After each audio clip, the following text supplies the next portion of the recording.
Thank you. All right, so just picking up on where we left off there, which is just to highlight the requirements of the USP pharmacopoeia, which really kind of does set the scene for the requirements for visual inspection. And really here today, we're talking about the manual visual inspection process, and all of these points here with USP 1, USP 790 and the USP 1790, the visual inspection of injections. We will be covering all these topics today as we go through the talk. And really just to set the scene for you, as I'm sure you're all aware, that all parental products, and when we're referring to parental products, we're talking about sterile medicinal products that are given through either intravenous or infusion, or can be injected. So they come with obviously a high level of risk. And it's also important to note that medicinal products, so they all have to be 100% visually inspected, but they must also visually be inspected, not just for particles, but also for readily identifiable visual defects to ensure that we have consistency of product quality and the manufacturing process. So I'd like to start with visual inspection technique, and I've broken this up into 3 key areas which I'd like to cover. The first one is really to talk about the environment and to make sure that, first of all, you've got the right level of lux, which is our illumination that we are required to demonstrate or help to highlight particles or defects in the finished product. So here we're looking at 2000 lux for clear glass ampoules or vials, and where you've got products that are a bit more harder to see, so that here, for example, we've got amber glass or plastic containers. So we're talking about BFS products in particular. The requirements are that you're trying to achieve 8 to 10,000 lux as the recommended limits. And then when you've got environmental controls, and here we're really referring to controls which are set by the ISO 14644 guidance, part 4 on clean rooms conditions. We're making sure that we've got optimal operating environment for the operator. So this is where we reference the 25 degrees. So we've got that comfort level, and the relative humidity and air velocity considerations are also controlled at a point which generates the comfort levels of the operator, so they're working in. So clean rooms can be difficult environments if you're handling these types of manipulations for long periods of time.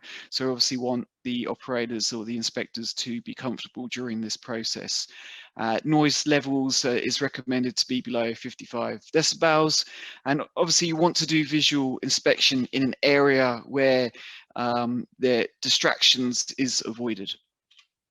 And looking at the actual technique, which I refer to the manipulation part of the process, here we're really looking at, so to start off with, it's important that you are inspecting the unit. So we'll refer to the unit which is either an ampule or an IV bag. So you are inspecting that unit before it's actually labeled, to set yourself up with the best possible chance of detecting particles. Obviously, if you do have part of that unit that's labeled, it could block part of the unit and make it harder to see the particle during the inspection process. And if the primary container, we've got a bullet point here about if the primary container limits inspection, supplemental destructive testing is recommended. And basically what we mean by that is where you've got groups of parental products which can be difficult to inspect, and products that fall into that group will be products like colored solutions, suspensions, could be emulsions, or sterile powder products, even lyophilized product as well. And they will require supplemental destructive acceptance sampling and testing, so you can determine the particle matter which may be present. And this testing can be done by means of, for example, reconstitution. You could use dilution, membrane filtration, or microscopic examination. But whatever method you use, you need to make sure that you've got a well-written procedure that describes the process and the sample preparation and testing of these products for AQL inspection. And on my next slide here, I've just got an example of what could be considered as correct ampoule holding handling technique. So here you see we've got some pictures here to demonstrate what I would consider as best practice against the black and the white backgrounds of the light box, where operators or inspectors are wearing gloves, holding the units end to end. And they're also, here we've got the practice of inverting and then turning back up and then having that slow movement.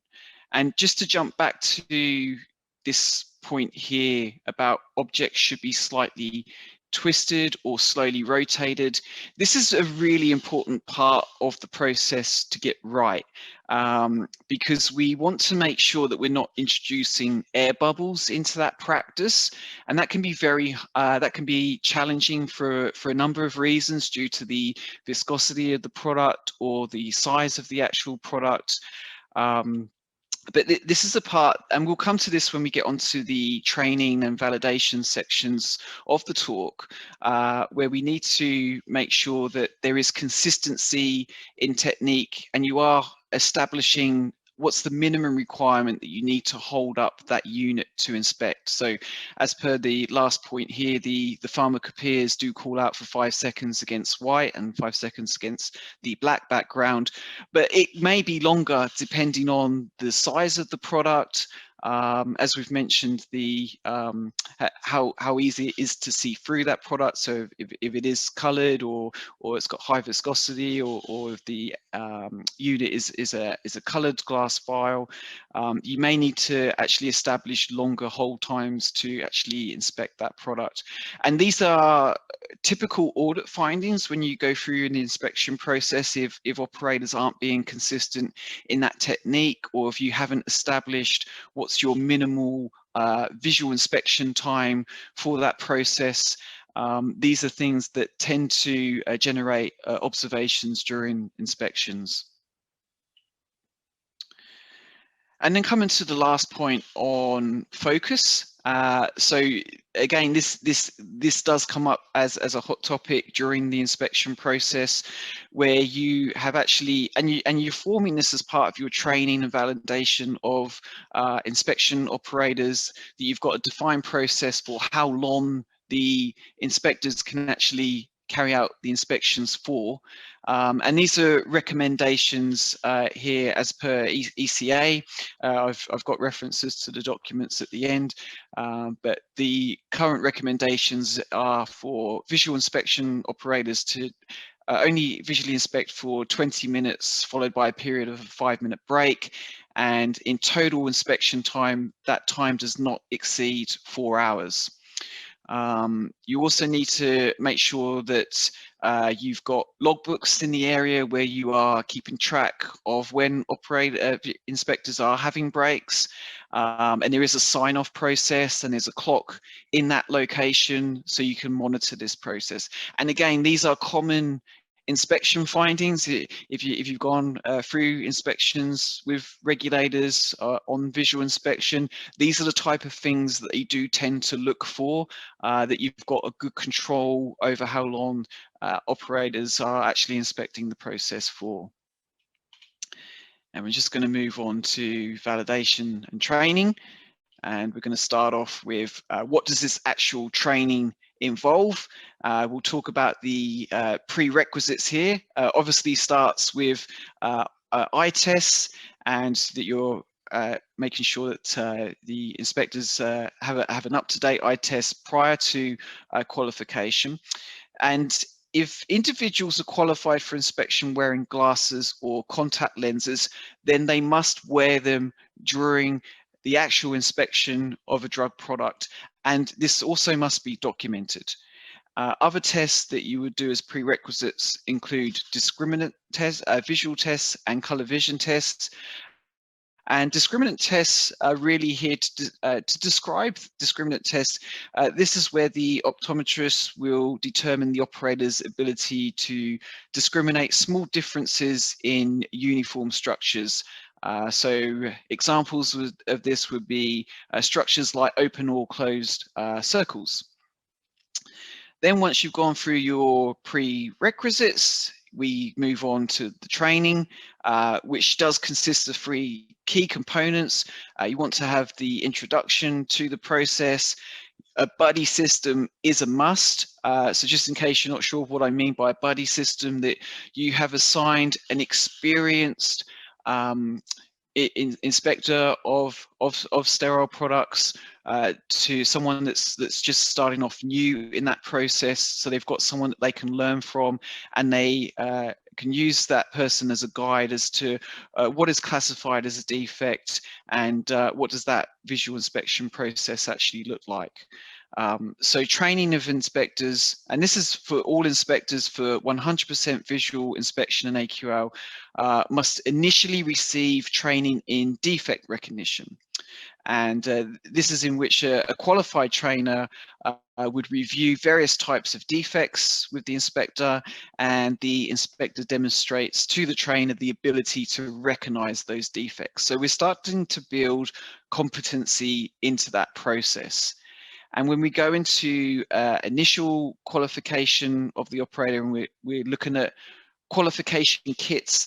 Now, due to the probabilistic nature of the inspection process, the inspector is unlikely to detect 100% of the defects during this evaluation. So to facilitate evaluation of the inspector's ability, it's recommended that each defect included in the challenge set must have a probability of rejection actually established to it.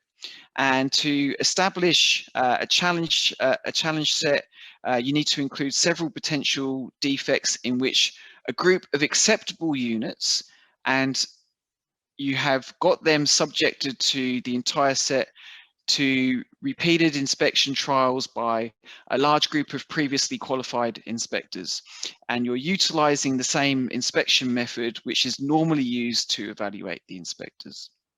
Now, the challenge set or sets must be representative of all types of products the inspector will be required to inspect once they are considered to be qualified. And also challenge sets needs to be reviewed regularly to ensure that they are still acceptable for qualification process purposes. So that's another common inspection finding, where you're not doing periodic reviews of the contents of your challenge kit, just to make sure that particles that you do have as representative critical major defects, that they're not dissolving over time, they're still present, or have they discolored or changing color. So that's a really important feature to capture.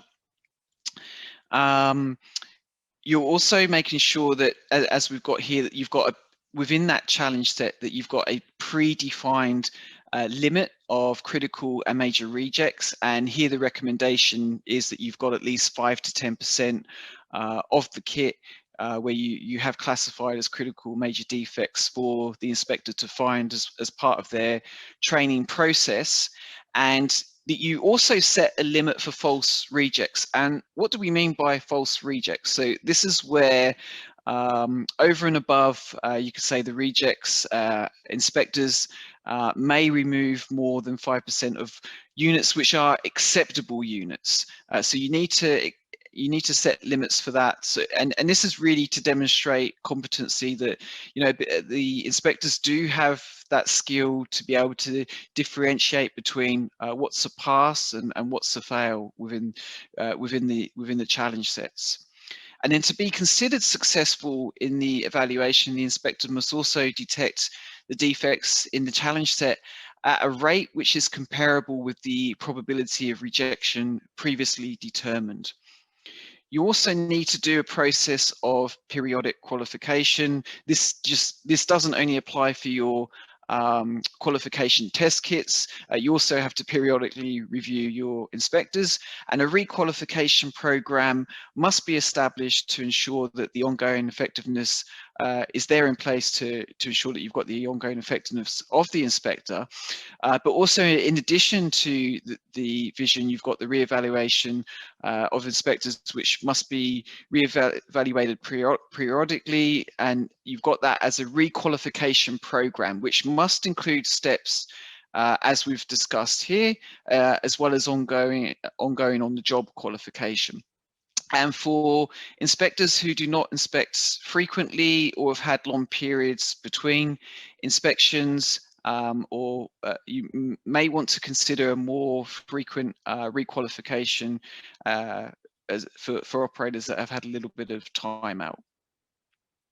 And just looking at the introduction system and the buddy system and hands-on training, these are just some pointers to mention of things that you might want to consider as part of that training. So when you go into the introduction phase, it's really important that you bring it home what we are actually doing here as a pharmaceutical industry. We are making medicines for patients, and sometimes it can be easy to overlook that when you don't work in a clinical environment, or you never actually see the patients that you're making the medicines for. So it's really important to have a section in that training which highlights the risks that's associated with particles or defects of sterile products, that inspectors are aware of the medical consequences on the patient. So you need some criteria in there to demonstrate that to the inspector. Things like infusion phlebitis, which can be very painful to the operator, and the impacts of particles in products obviously can be very serious, and the adverse effects can be very serious in patients if we don't detect them early. So we need to get that training inbuilt into the inspectors right from the start. They obviously need training in their environment, how to sit, how to position themselves correctly so we avoid fatigue during that process, and obviously go through the inspection procedures and how to actually use the light box and set the equipment up for best practice. We've also mentioned about the buddy system, so they do have an experienced inspector which they can turn to for questions, and then you've got that hands-on training before they actually go through, before the inspectors actually go through the competency. So you're going through a process of reviewing defect types. So somebody that's new to that process, they actually know what to expect. It's very difficult for someone if they're just going straight into a competency and trying to find particles if they've never seen what a particle looks like before. So it's important that they've got a good understanding of the types of defects that you are expecting them to find.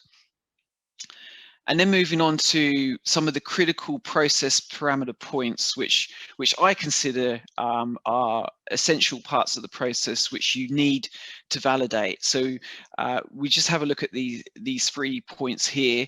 So we've spoken about light intensity, the background, and the contrast. So when we're looking at light intensity and we're talking about illumination, this must be regularly qualified, and it should be part of your planned preventative maintenance program. And the light intensity in each inspection station must be measured periodically to ensure continued compliance within the specified range. And the frequency of monitoring must be based on historical experience. So your historical learnings of the process with the type of light source in use. So you need to set a lower light intensity action limit just to make sure you trigger corrective action before inspection is performed, before you get below the lower limit of that range. And it's also recommended that the technical measurement used to determine the light intensity is performed at a prefix point. And this point must be very close to the inspection point of the operator.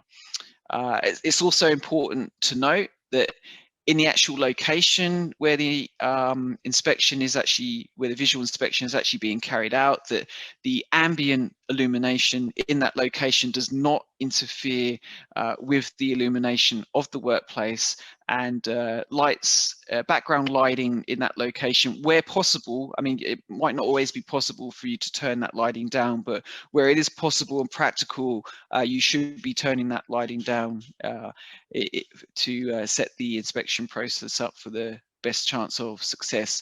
And also reflecting surfaces should also be avoided in that location. You also need to look at the total uncertainty of the lux meter, which is going to measure the illumination, and consideration should be made for the color reproduction using the CRI index, which is the color rendering index. Now, in terms of the actual inspection rate, during 100% visual inspection, limits on typical reject rates must be established, and you need to establish that to identify what's an atypical batch. And these limits are preferably established for categories of defects, i.e. critical, major and minor defects, and at a minimum, an action level must be established for overall percent of units with the defects. And the action level must be established based on things like historical data and learnings of that process, and that should be accompanied with a risk assessment for the type of product being inspected, and also indicating a typical percentage of rejected units. Now, periodic assessments of these limits must also be performed, and this again, these are things that can be common inspection findings, where you set your limits for the process, but you don't periodically review them. And that's really important that you, and we'll get onto this in some of the coming slides where we start to talk about building particle libraries and defect libraries. You need to have a really good understanding of what your baseline defect rate is within that manufacturing process. Okay, and also any alert levels that may also be considered to indicate a potential failure of the inspection process. So you also need to be aware of process control, and again, we will get into this in some of the slides that are coming up. But you need to develop, document and define what action must be taken if the action level is exceeded. And these steps are critical in the process. When you do detect particles, you must have a good understanding of the source, the root cause, and in combination, where appropriate, any kappa action that you can take to mitigate the risk of particles or contamination in your finished product. And looking at container handling and movement, it's important to establish the minimum viewing and inspection times, as we've already discussed. So where we've got the USP recommendations at 5 seconds, but it may be longer, as we discussed. It may be longer if you've got large containers, for example, 1 litre containers, or if the product does have a high viscosity where bubbles may take longer to settle. So you may need to establish a longer period of time for how you handle the product and also the movement of the product. But before you do any of that, you need to establish what your particle size threshold, and this must be established at the size of which a detection rate of at least 70% can consistently be achieved. And we'll just talk through that in a bit more detail. But really what we're saying here is that you need an appropriate visible particle size threshold to be used as your baseline for consistent and effective training and qualification of inspectors, and validation of the inspection methods. And so when we're talking about the threshold, what we're saying here is that the visible particle size threshold must be established at the size of which a detection rate of at least 70% can consistently be achieved. And this may be determined through determination of the size of the particle matter in containers collected from previous production lots, or addition of particulate matter of a known size to acceptable containers. And defining detection limits.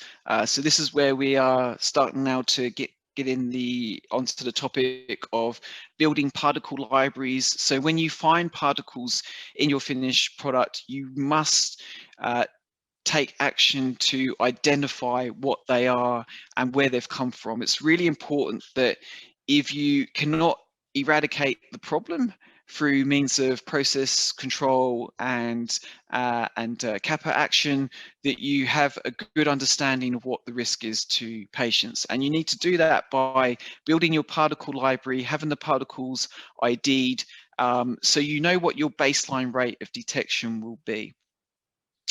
Okay, so in terms of AQL, defects classifications, so we've got some examples here of critical at 0.04, major at 0.65, and minor at 4.0. So these are common classifications which do come from the USP, but it is expected that the product quality limits that they will meet the AQL to avoid non-accepted lots, and during AQL inspection, all defects must be classified into these minimum 3 categories of critical, major, and minor. And defect types and classifications must be defined, and examples must be given and included in local procedures where possible in the form of a picture or a photograph. So you need to have visual aids to show your inspectors, well, what does a critical defect look like, and what's the difference between a critical and a major defect. So you've got that visual distinction. And then we're going to move on to, and I'm going to conclude this talk with how you actually respond to particle detection. And you really do need quite a strong risk-based approach here. Once again, as we've mentioned, that if you cannot eradicate the problem, you need to have a good understanding of risk to patients.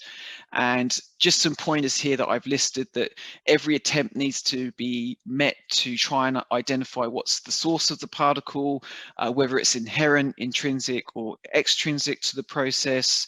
How many particles have you detected within that batch, and are you able to bookend whereabouts in that process that you have detected these particles? So does your IPCs, so we've got the process controls here, does your frequency of IPC checks allow you to do that in terms of risk management?